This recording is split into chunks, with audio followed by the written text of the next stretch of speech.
तो दोस्तों नमस्कार, मैं हूं अनिल और रेसलिंग सुपर धमाल में आपका स्वागत है। तो दोस्तों WWE एवोल्यूशन 2 का प्रीमियम लाइव इवेंट खत्म हो चुका है और नियोमी बनी है हमारी नई वर्ल्ड चैंपियन। जी हां दोस्तों, वुमेन्स वर्ल्ड चैंपियन का खिताब जीत लिया है नियोमी ने और स्टेफनी वकेर ने जीत लिया है बहुत ही बड़ा बैटल रॉयल का मुकाबला।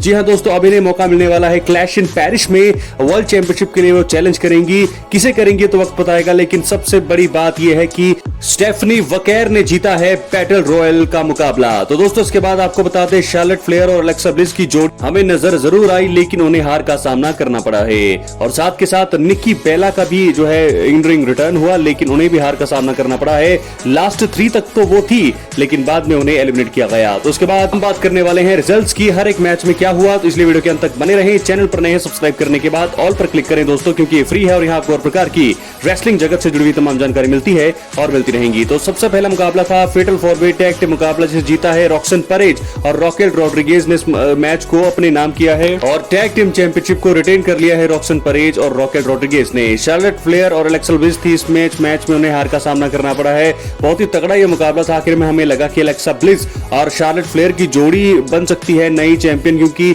चारों जोड़ियों में सबसे ज्यादा पॉपुलर कोई 2 सुपरस्टार्स थी तो यही 2 थी, और लेकिन इन दोनों को भी हार का सामना करना पड़ा है और रिटेन कर लिया है WWE टैग टीम चैंपियनशिप को रॉकेल रॉड्रिगेज और रॉक्सन परेज ने। इसके बाद हम देखेंगे दूसरा मुकाबला हुआ NXT वुमेन चैंपियनशिप के लिए, जहां पर एक बहुत ही बड़ा धोखा यहां पर मिला है चैलेंजर को। जी हां दोस्तों, चैंपियन ने, जैसा कि मैंने आपको कहा, चैंपियन ने अपने चैंपियनशिप को रिटेन कर लिया है, लेकिन मरिया मे यानी कि अब जो है ब्लैक मुनरो के नाम से काम कर रही हैं WWE में। तो इवोल्यूशन में ब्लैक मुनरो की वजह से हार का सामना करना पड़ा है चैलेंजर को।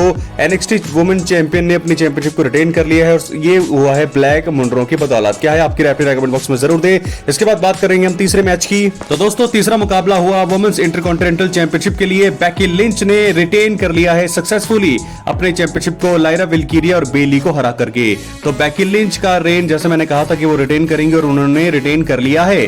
तो बहुत ही तगड़ा ये मुकाबला रहा। लास्ट में हमें लगा कि लायरा विल्किरिया जीत सकती हैं, लेकिन बेकी लिंच ने चतुराई से इस मुकाबले को जीता और अपने टाइटल को रिटेन कर लिया है। इसके बाद बढ़ेंगे अगले मुकाबले की तरफ। वुमेन्स वर्ल्ड चैंपियनशिप के लिए टिफनी स्ट्रैटन और ट्रिश स्ट्रैटस के बीच मुकाबला हुआ, जिसमें टिफनी ने अपने टाइटल को आराम से जो है रिटेन कर लिया है और ट्रिश स्ट्रैटस को हार का सामना करना पड़ा है। ये चीजें भी पहले से मुझे पता था कि ऐसा ही होगा।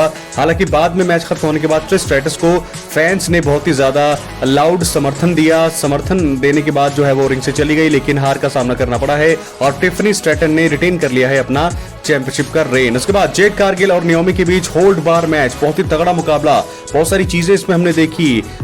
यहाँ पर कुर्सियों के साथ वार हुआ, कैंडोस्टिक्स के साथ वार हुआ, टेबल्स का यूज किया गया, बहुत सारी चीजें यूज की गई, लेकिन आखिर में जेड कारगिल ने इस मुकाबले को जीता है। और जेड कारगिल जो है, बियंका बिलेर यहाँ पर स्पेशल गेस्ट रेफरी थी, लेकिन लग रहा था कि नियोमी शायद जीतेगी या बियंका बिलेर कुछ करेंगी, लेकिन बियंका बिलेर ने कुछ नहीं किया और आराम से इस मुकाबले को जीत लिया है जेड कारगिल ने। क्या है आपकी राय अपने कमेंट बॉक्स में जरूर दें। और दोस्तों उसके बाद बात करेंगे अगले मैच की, जो हुआ बैटल रॉयल का मुकाबला। स्टेफनी वकेर ने जीता है बैटल रॉयल। दोस्तों 30 वुमेन्स यहां पर कंपीट कर रही थी। जो इस बैटल रॉयल को जीतता वो कंपीट करता क्लैश इन पेरिस में चैंपियनशिप के लिए उन्हें मौका मिलता, लेकिन अब वो मौका कमाया है स्टेफनी वकेर ने। यहां पर आपको बता दें कि तगड़ी से तगड़ी सुपरस्टार्स मौजूद थी। हमें लग रहा था कि निक्की बेला यहां पर थी, वो जीतेंगी इस मैच में। जो है एक सरप्राइज रिटर्न हो सकता है, रिटर्न्स नहीं हुआ। एजेली नहीं आई, पेज नहीं आई, निक्की बेला जरूर नजर आई, लेकिन उसके साथ साथ वही पुरानी रेसलर्स नजर आई जो पहले से इस टीवी पर मौजूद थी। उन सब ने अच्छा संघर्ष किया।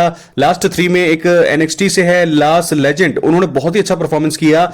स्टेफनी वकेर लास्ट लेजेंड, ये आप देख सकते हैं, ये जो थी लास्ट 2 में थी। हमें लगा ये जीत सकती है क्योंकि इन्होंने निक्की बेला को आउट किया। निक्की बेला दोस्तों लास्ट 3 में थी, हमें लगा निक्की बेला के पास चांसेस है जीतने के, लेकिन स्टेफनी वकेर ने लास्ट लेजेंड को हराकर जो है बैटल रॉयल जीत लिया है। क्या है आपकी राय अपनी कमेंट बॉक्स में जरूर दें। तो स्टेफनी वकेर और लास्ट लेजेंड ने यहां पर नाया जैक्स को एलिमिनेट किया।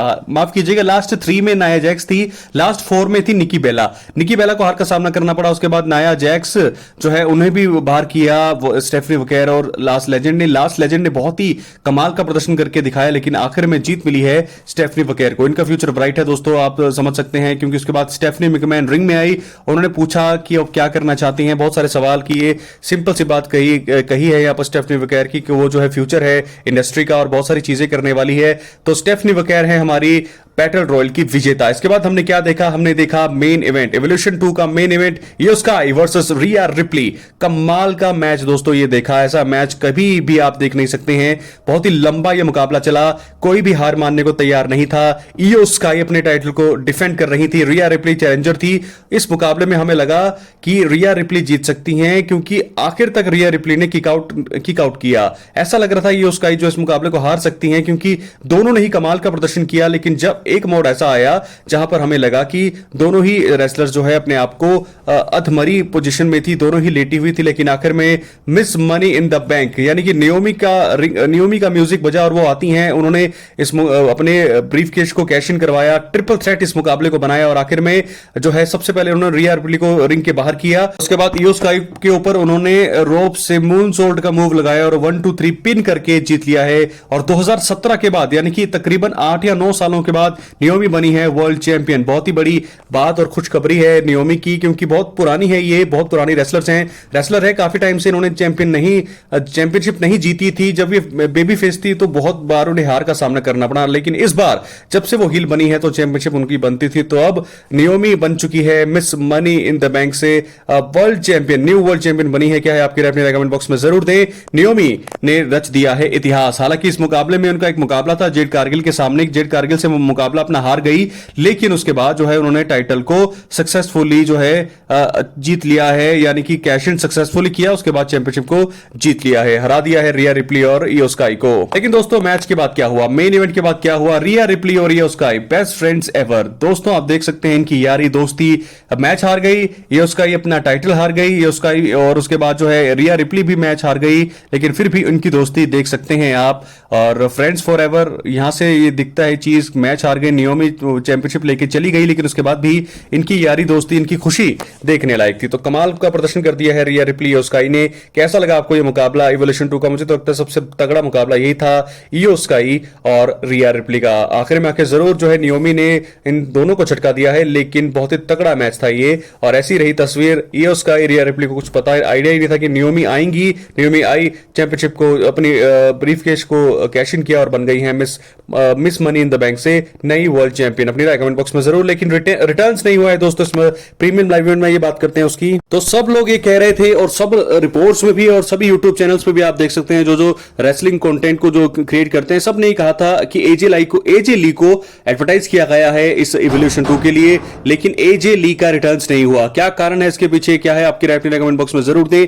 क्या दोस्तों एजे ली अब उस प्रकार से जैसे पहले वो दिखती थी, ये तो पहले की तस्वीर उनकी, अब जो है जैसी है, क्या वो उस प्रकार से फिट हैं? क्या उनका फिजिक उस प्रकार है कि उनको अलाउ करता है कि वो जो है कंपीट करे? मुझे तो ऐसा लगता है, या फिर क्योंकि अगर उनको लाना होता या पेज पे अगर वापस आती तो इवोल्यूशन 2 जो है, इवोल्यूशन जो था सबसे बढ़िया मंच होता, क्योंकि सभी वुमेन्स सुपरस्टार्स यहां पर काम कर रही थी। तो ऐसे में एजे ली का आना तो बनता था, साथ के साथ पेज का भी। तो ऐसे में अगर ये नहीं आई इस इवेंट में तो कुछ ना कुछ कारण है, मुझे लगता है कि बहुत बड़ा कारण हो सकता है क्यों नहीं आई एजे ली। क्या लगता है आपको? अपनी राय कमेंट बॉक्स में जरूर दें। नहीं पेज, क्या अगले प्रीमियम लाइव इवेंट में इनको आने का मौका मिलेगा? क्या ये समर स्लैम में आएंगी? अपनी राय कमेंट बॉक्स में जरूर। बहुत बहुत धन्यवाद।